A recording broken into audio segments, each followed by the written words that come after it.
Córrego da Servidão é um afluente do Ribeirão Claro, da bacia do Corumbataí, e ele fica numa posição onde os primeiros povoadores aqui da região, que passavam por aqui, utilizavam do rio para abastecimento, e com isso foram criando os povoados. Desde o século XIX até a década de 60, mais ou menos, né, as pessoas tinham a visão de que usar os canais, usar os recursos hídricos de modo geral, era para consumo, higiene humano, né, e para plantação, para agricultura. E aí os canais eram usados só para servir. E Rio Claro não teve um histórico de ocupação muito diferente, né? Os tropeiros, eles faziam do Córrego da Servidão um lugar de pouso para seguir viagem até cidades como São Carlos e Araraquara, né? E foi a partir daí, então, desses vários pousos que fizeram ao longo do Córrego da Servidão que começou a surgir a cidade. Até para cortar caminho e desviar das populações indígenas locais, porque nós temos aqui alguns sítios arqueológicos, como Assistência, ali na área do Altarujo, onde tem umas cachoeiras, e ali na Vila Paulista, nós temos elementos que demonstram que ali havia ocupações. Então esse córrego, esse era o rio, né, na época, esse córrego se tornou um caminho de passagem, e com isso surgiu um aglomerado urbano que depois, né, no século XIX, culminou com a fundação da cidade de Rio Claro. Nós todos, a família e os outros amigos que moravam por ali, brincávamos dentro desse rio. Era um rio assim de águas cristalinas maravilhosas. As mais velhas ficavam sentadas bordando na beira do rio, né, na graminha assim, as mães ficavam lá conversando e as crianças brincando dentro da água. Então nós passamos uma grande parte da infância brincando ali dentro, bebendo aquela água, pegando peixes ali. A gente ia com a peneira nas tocas, às vezes tinha uma cobrinha andando pelo meio, e levava esses peixinhos para casa para fazer o aquário.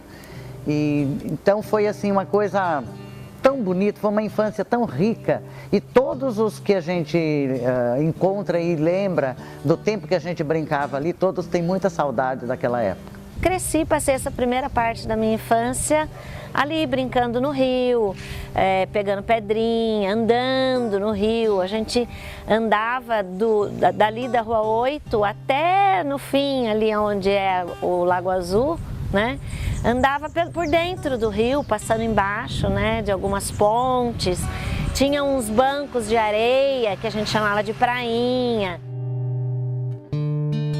Eu estou lembrada de lá daquela pracinha. Eu ainda acho que tinha uns 6 anos, mais ou menos, que meu avô uma vez me levou para ver os tanques de água.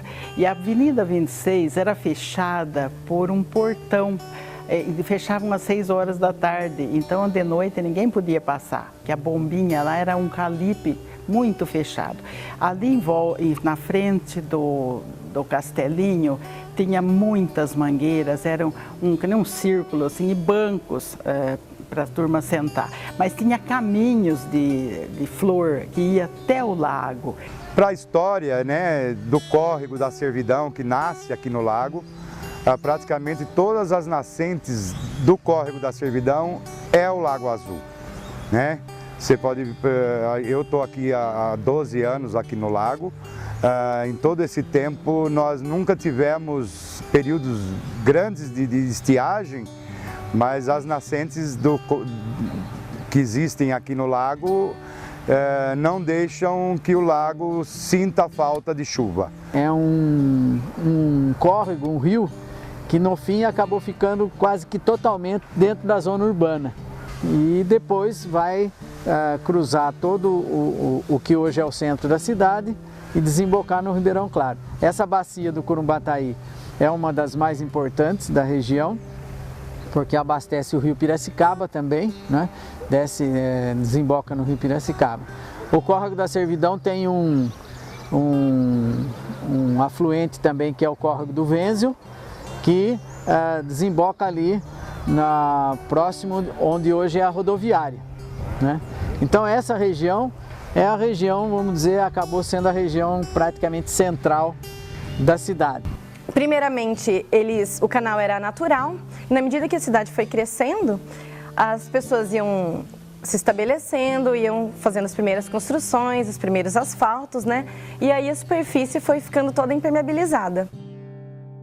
O córrego, que ele era todo natural, ele passou então a ser canalizado, mesmo em céu aberto, né? Mas ele já perdeu as características naturais dele. Quando eles começaram a fazer a limpeza para fazer as canalização, primeiro foi da 28, que abriu e tirou, mas muitas árvores ainda continuaram e demorou muito tempo para fazer a canalização. Foi assim meio lento, desviou o rio, né? Como eu já falei.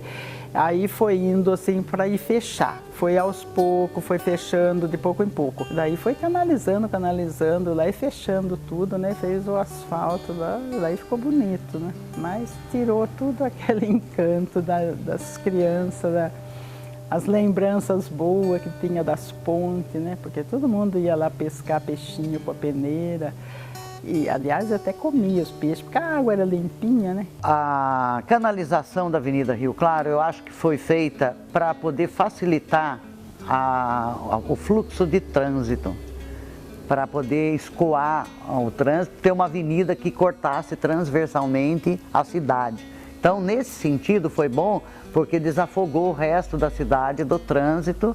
Então, uma via dupla, toda a cidade tem que ter uma via de acesso mais rápido, principalmente depois que construiu a Vila Industrial lá e toda aquela região da cidade que cresceu muito. Então, existe essa necessidade. E se tornou a avenida principal, tanto que recebeu o nome de Avenida Visconde do Rio Claro, né? Que foi um dos nossos presidentes de Câmara aqui, dono da Fazenda São José, e então esse nome se deveu ao José Stanislau de Oliveira, que era o Visconde de Rio Claro. Arrumaram o lago também, plantaram bastante árvore, mas isso foi em 1972. A parte de arborização é contínua aqui no lago. Todos os anos tem plantio de novas mudas. E aqui no lago também existem vários tipos de peixes, né? A gente tem muita tilápias, né? E algumas carpas, pacus.